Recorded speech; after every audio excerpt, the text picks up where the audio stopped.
अरे बापरे म्हणजे किती जोरात तो आला पाग इथपर्यंत येऊन गेला. नमस्कार मित्रांनो, मी विजय बळकृषी सूर्यवंशी, सूर्यनगर विटा. तर आपण बघा छत्रपती शिवाजी महाराज नगर विटा या ठिकाणी पोहोचलेलो आहे. बघा तर विटाच्या मध्ये एक त्यांना साप दिसून आला होता.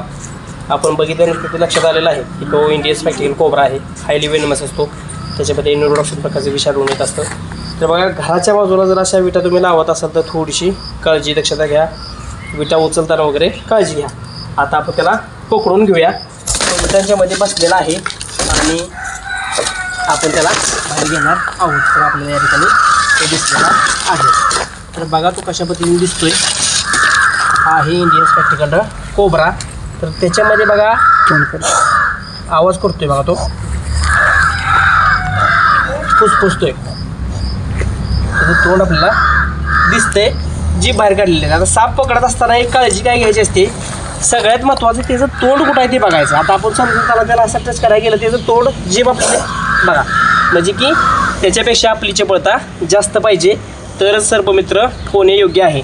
अन्यथा नवीन लोकांना माझी रिक्वेस्ट आहे, जर सापांच्या विषयी माहिती नसेल, नॉलेज नसेल, तो किती वेगानं हल्ला करतो हे जर आपल्याला माहिती नसेल तर अजिबात सापांच्या जास्त जवळ जाण्याचा प्रयत्न करू नका. त्याचं तोंड आपल्या दिशेनं आहे, त्यामुळे आपण त्याला स्पर्श करायला गेलं की तो 100% होणार आहे. कारण तो ऑलरेडी घाबरला आहे, घाबरून तो पूर्व चेतावणी देण्याच्या तयारीत आहे. त्यामुळं लक्षात घ्यायचं, साप पकडत असताना खूप जास्त काळजी आपल्याला घ्यावी लागते. आपण त्याला थोडंसं बाहेर काढण्याचा प्रयत्न करतो. बघा किती आक्रमक झालेला आहे आणि तो फणा दाखवून आपल्याला पूर्व चेतावणी देतोय.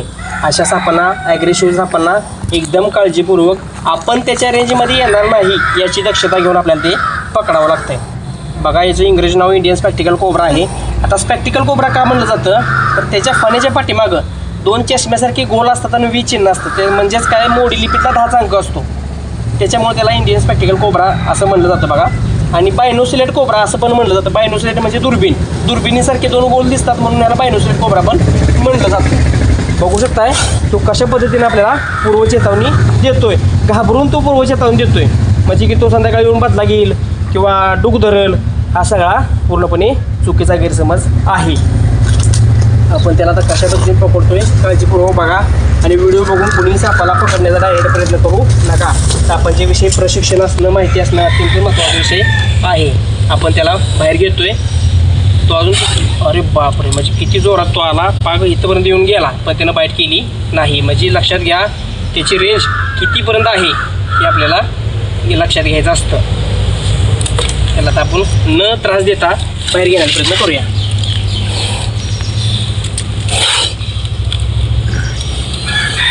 खूपच ॲग्रेसिव्हपणा तो दाखवतोय आपल्याला, ॲग्रेसिव्ह झालेला आहे. त्याची रेंज खूप लांबपर्यंत येतोय. पटकन तो आता आकसून घेतलंय शरीर आणि बाईट करण्याच्या तयारीने तो ॲग्रेसिव्ह होतोय. बघा त्याला वेळ न वाया घालवता आपण पकडून घेऊया.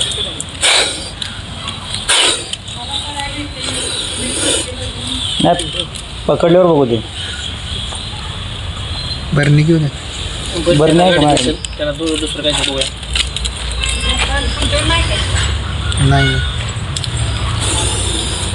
खूपच ॲग्रेसिव्ह. आता मग अशी मी बोललो तुम्हाला मोडी लिपीचा 10चा अंक, तर तो आपल्याला दिसतोय.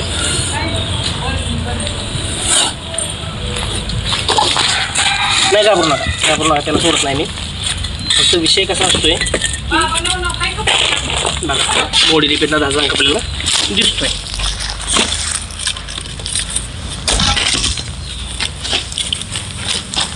त्यानं काहीतरी खाल्लेलं आहे, बेडोका काहीतरी खाल्लेलं आहे या ठिकाणी आपल्याला दिसतंय. बघा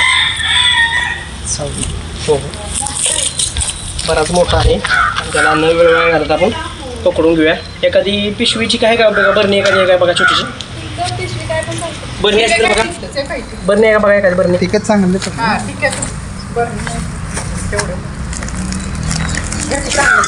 बाजूला किराणा मालाचं दुकान वगैरे असलं तर बरणी जर असते म्हणजे बरं पडलं असतो, कारण ठीकच गॅरंटी नसते ना.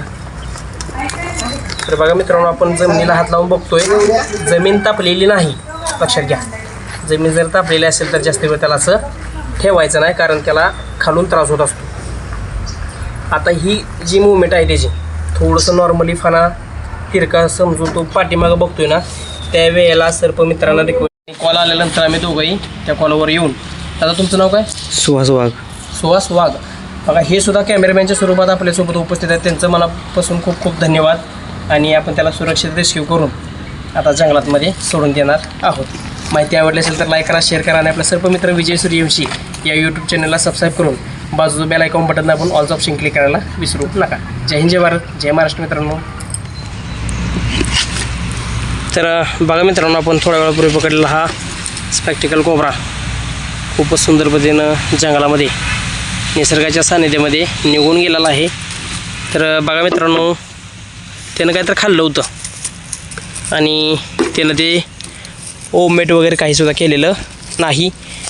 त्याच्या पोटामध्ये ते तसंच आहे आणि अगदी चपळपणे तो सुरक्षितपणे निसर्गाच्या सानिध्यामध्ये निघून चाललेला आहे आपल्याला दिसतोय. तर अधूनमधून तो फणा दाखवून आपल्याला भीतीसुद्धा दाखवण्याचा प्रयत्न करतो आहे.